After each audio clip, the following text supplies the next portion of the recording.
মৰমৰ ছাত্ৰ-ছাত্ৰীসকল, আজি মই তোমালোকৰ পাঠ্যপুথিৰ অন্তৰ্গত এটা কবিতা আলোচনা কৰিম।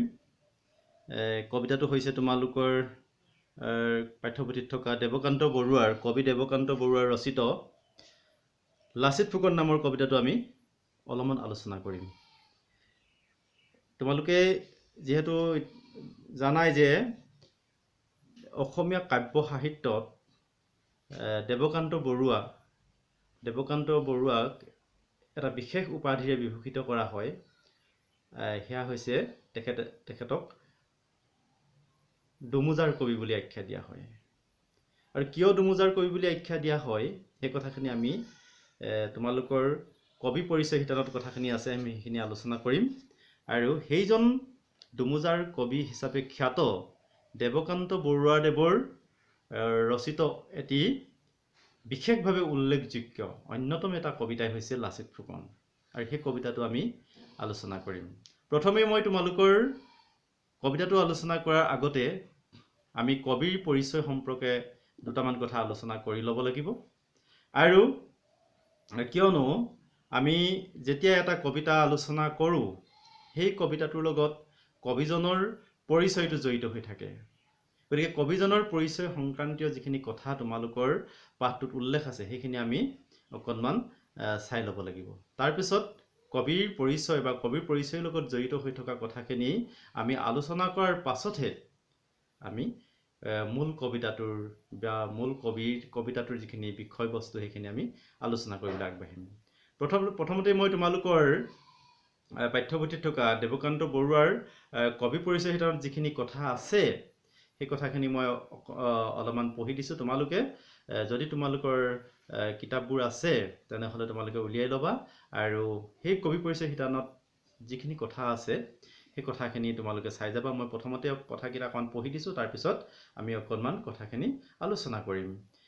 প্ৰথমতে কৈছে যে আধুনিক অসমীয়া কবিতাৰ দুৱাৰ মুকলি কৰোঁতা বুলি খ্যাত দেৱকান্ত বৰুৱা জন্ম হয় নগাঁৱত।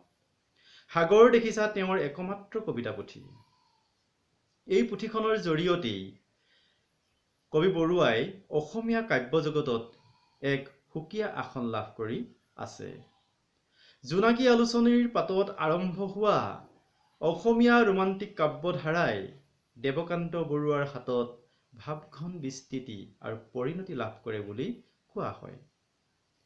অসমীয়া কবিতাত পোনপ্ৰথমবাৰৰ বাবে দেৱকান্ত বৰুৱাই সাৰ্থকভাৱে দৈনন্দিন জীৱনৰ কথিত ভাষাৰ ৰূপ প্ৰয়োগ কৰে।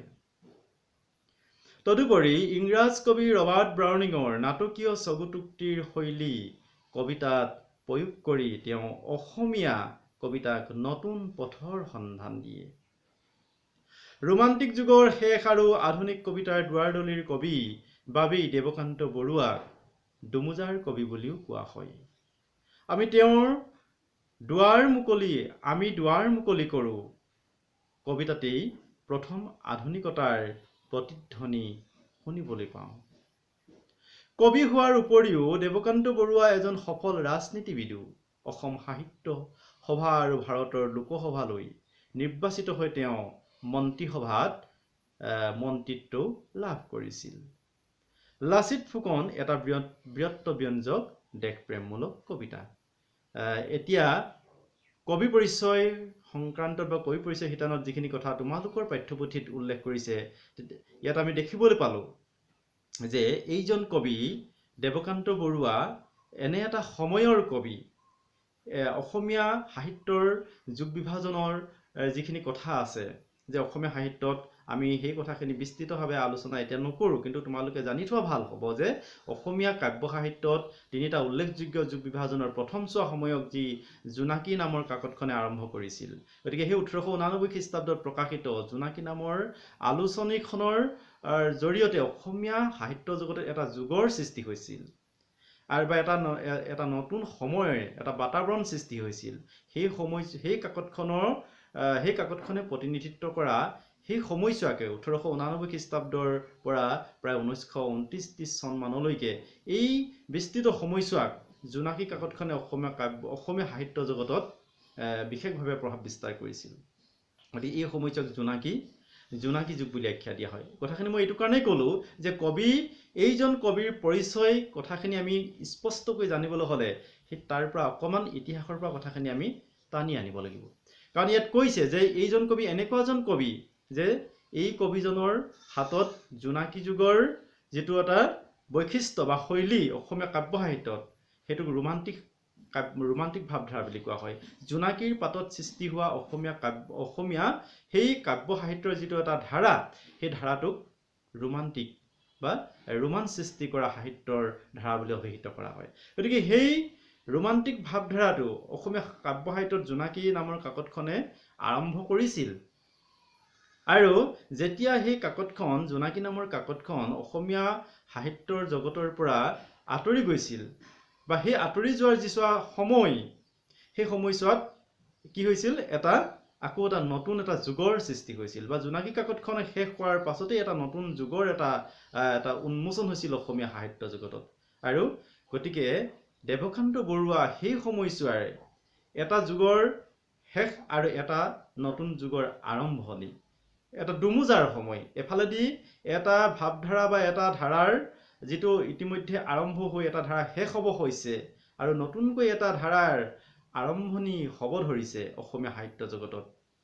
গতিকে এই দুমোজাৰ যিছোৱা সময়, গতিকে এটা বাতাবৰণ বা এটা যুগৰ শেষ আৰু এটা নতুন যুগৰ আৰম্ভণি, এছোৱা নতুন সময়ৰ সাহিত্যত আৰম্ভণি। গতিকে এই দুমোজা সময়ৰ মাজৰ বা সন্ধিক্ষণত এই দেৱকান্ত বৰুৱাই অসমীয়া সাহিত্যত এটা ভাৱধাৰা সৃষ্টি কৰিছিল। সেইটো হৈছে আধুনিক ভাৱধাৰা। অসমীয়া কাব্য সাহিত্যত এটা আধুনিক ভাৱধাৰা তেওঁৰ সৃষ্টি কৰিছিল। ৰোমান্টিক ভাৱধাৰাটোৰ শেষ হোৱাৰ পাছত বা ৰোমান্টিক ভাৱধাৰাটোৰ সীমানতেই সেই সময়ছোৱাতেই শেষ হোৱাৰ পাছত অসমীয়া সাহিত্যত দেৱকান্ত বৰুৱাই এটা নতুন ভাৱৰ ধাৰা, যিটো শৈলী, নতুন এটা শৈলী প্ৰৱৰ্তন কৰিব বিচাৰিছিল বা কৰিবলৈ তেওঁ প্ৰয়াস কৰিছিল, সেইটো হৈছে আধুনিক সাহিত্যৰ ধাৰা। গতিকে সেই আধুনিক কাব্য সাহিত্যৰ ধাৰাটো দেৱকান্ত বৰুৱাৰ হাততেই আৰম্ভণি ঘটিছিল। আৰু সেইটো কাৰণেই তেখেতক কোৱা হয় দুমোজাৰ কবি। মই তোমালোকক সেইটো কাৰণেই কৈছোঁ দেৱকান্ত বৰুৱাক দুমোজাৰ কবি বুলি বা দুমোজাৰ কবি নামৰ বিশেষণেৰে আচলতে তেখেতক অভিহিত কৰা হয় অসমীয়া সাহিত্য জগতত।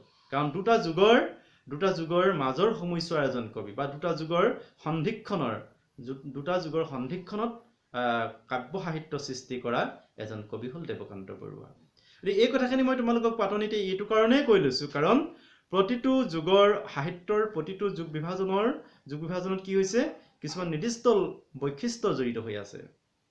জোনাকী সাহিত্যত মই তোমালোকক কৈছোঁৱেই যে জোনাকী কাকতখনত সৃষ্টি হোৱা কাব্য সাহিত্য বা সাহিত্যৰ সেই বিবিধ উপাদানবিলাকৰ যিবিলাক বৈশিষ্ট্য আছিলে, তাৰ পাছত দেৱকান্ত বৰুৱাৰ হাতৰ সেই সময়ৰ সাহিত্যিকসকলৰ হাতত যিবিলাক সাহিত্য উপাদানবিলাক সৃষ্টি হৈছিল, তেওঁলোকে আকৌ কিছুমান নতুন বৈশিষ্ট্য অসমীয়া সাহিত্যত সৃষ্টি কৰিব ধৰিলে। গতিকে তেওঁলোকে সেই আধুনিক কিছুমান অসমীয়া সাহিত্যত এনেকুৱা কিছুমান কৌশল প্ৰয়োগ কৰি সাহিত্য সৃষ্টি কৰিব ধৰিলে, যিবিলাক হয়তো জোনাকী যুগৰ সাহিত্যবিলাকত আমি দেখিবলৈ নাপাওঁ। গতিকে নতুন কিছুমান ধাৰা, নতুন কিছুমান শৈলী অসমীয়া সাহিত্যত প্ৰৱৰ্তন কৰিবৰ কাৰণে তেওঁলোকে কিছুমান পৰীক্ষামূলকভাৱে তেওঁলোকে সাহিত্য সৃষ্টি কৰিছিল। গতিকে দেৱকান্ত বৰুৱা তেনেকুৱা এজন কবি আছিল, যিজন কবিয়ে আচলতে এটা নতুন ধাৰাৰ প্ৰৱৰ্তন কৰিবলৈ তেওঁ অসমীয়া সাহিত্যত সক্ষম হৈছিল। গতিকে সেইটো কাৰণে তেখেতক কোৱা হয় দুমোজাৰ কবি বুলি। অসমীয়া সাহিত্য জগতত দুমোজাৰ কবি বুলি কাক অভিহিত কৰা হয় বুলি ক'লে আমি কাৰ কথা ক'ম? দেৱকান্ত বৰুৱা। গতিকে দেৱকান্ত বৰুৱাৰ বাকী আৰু যথেষ্টখিনি কথা আছে। গতিকে এই প্ৰথম আৰম্ভণি মই কথাটো কৈ লৈছোঁ। তেখেতৰ এখন উল্লেখযোগ্য কাব্যপুথি বা একমাত্ৰ তেখেতৰ কাব্যপুথিখনেই হৈছে সাগৰ দেখিছা নামৰ এখন কাব্যপুথি। আৰু সেই সাগৰ দেখিছা নামৰ কাব্যপুথিখনৰ জৰিয়তে তেখেতে কি কৰিছে, অসমীয়া কাব্য জগতত এক নতুন ধাৰা, এটা নতুন শৈলী, যিটো আমি আধুনিক কাব্য সাহিত্য বুলি অভিহিত কৰিছোঁ, সেই শৈলীটো তেওঁ প্ৰৱৰ্তন কৰিবলৈ চেষ্টা কৰিছিল। তাৰপিছতে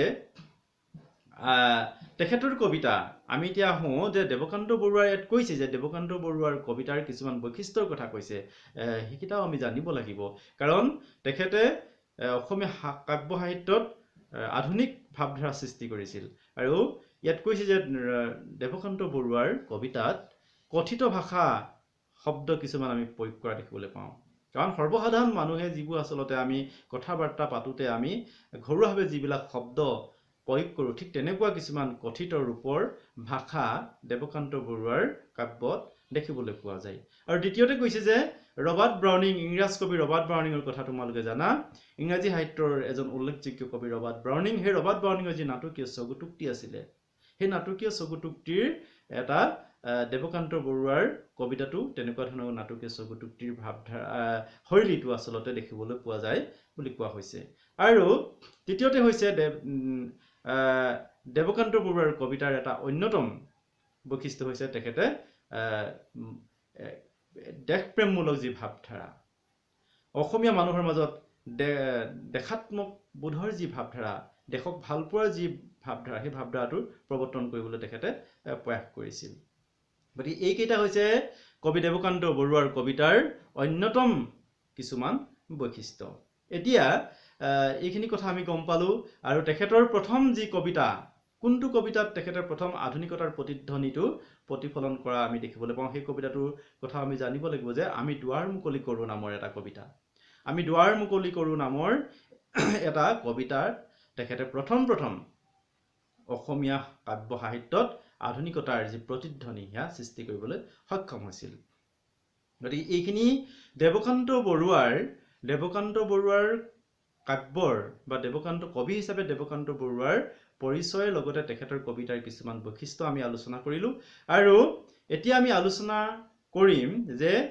আমাৰ আলোচনা কৰিবলগীয়া এইজন কবিৰ আমাৰ আলোচনা কৰিবলগীয়া কবিতাটো হৈছে লাচিত ফুকন গতিকে তোমালোকে জানা যে লাচিত ফুকন কোন আছিল লাচিত ফুকন তোমালোকে নিশ্চয় জানা কাৰণ লাচিত ফুকন আছিল আমাৰ ইতিহাসৰ আমাৰ গৌৰৱ উজ্জ্বল ইতিহাসৰ এটা এনেকুৱা এটা ইতিহাসৰ সোণালী আখৰেৰে লিপিবদ্ধ হৈ থকা এনেকুৱা এটা নাম যিটো নামৰ লগত আমাৰ ইতিহাসৰ বহুবোৰ ঘটনা বহুবোৰ কাহিনী জড়িত হৈ আছে গতিকে লাচিত ফুকন আছিল যে সেই আমি জানো যে শৰাইঘাটৰ যুদ্ধ আহোম আৰু মোগলৰ মাজত যি শৰাইঘাটৰ যুদ্ধ হৈছিল 1671 খ্ৰীষ্টাব্দত সেই শৰাইঘাটৰ যুদ্ধত মোগলৰ সেনাপতি ৰামসিংহ আৰু আহোমৰ সেনাপতি আছিল লাচিত ফুকন গতিকে আহোম আৰু মোগলৰ মাজত যি শৰাইঘাটৰ যি তয়ামহীয়া যুদ্ধ হৈছিল সেই যুদ্ধত আহোম সৈন্যক সমুখৰ পৰা নেতৃত্ব প্ৰদান কৰিছিল এইজন লাচিত বৰফুকন নামৰ